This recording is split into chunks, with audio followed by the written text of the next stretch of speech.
My fellow Americans, I want to speak to you tonight about the troubling events of the past week. As I have said, the incursion of the U.S. Capitol struck at the very heart of our republic. It angered and appalled millions of Americans across the political spectrum. I want to be very clear. I unequivocally condemn the violence that we saw last week. Violence and vandalism have absolutely no place in our country and no place in our movement. Making America great again has always been about defending the rule of law, supporting the men and women of law enforcement, and upholding our nation's most sacred traditions and values. Mob violence goes against everything I believe in and everything our movement stands for. No true supporter of mine could ever endorse political violence. No true supporter of mine could ever disrespect law enforcement or our great American flag.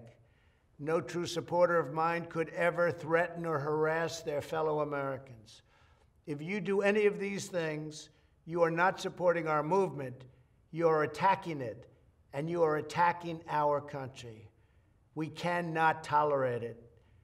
Tragically, over the course of the past year, made so difficult because of COVID-19, we have seen political violence spiral out of control.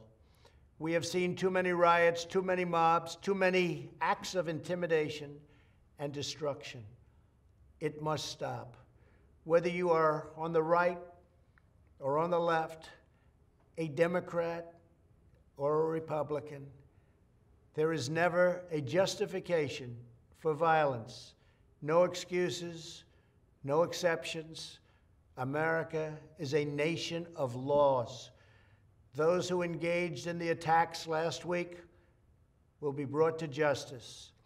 Now I am asking everyone who has ever believed in our agenda to be thinking of ways to ease tensions, calm tempers, and help to promote peace in our country. There has been reporting that additional demonstrations are being planned in the coming days, both here in Washington and across the country. I have been briefed by the U.S. Secret Service on the potential threats. Every American deserves to have their voice heard in a respectful and peaceful way. That is your First Amendment right. But I cannot emphasize that there must be no violence, no law-breaking, and no vandalism of any kind. Everyone must follow our laws and obey the instructions of law enforcement. I have directed federal agencies to use all necessary resources to maintain order. In Washington, D.C., we are bringing in thousands of National Guard members to secure the city and ensure that a transition can occur safely and without incident. Like all of you, I was shocked and deeply saddened by the calamity at the Capitol last week. I want to thank the hundreds of millions of incredible American citizens who have responded to this moment with calm, moderation, and grace.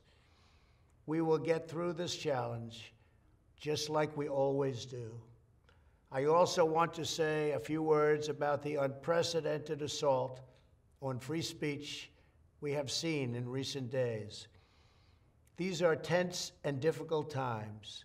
The efforts to censor, cancel, and blacklist our fellow citizens are wrong, and they are dangerous. What is needed now is for us to listen to one another, not to silence one another. All of us can choose by our actions to rise above the rancor and find common ground and shared purpose.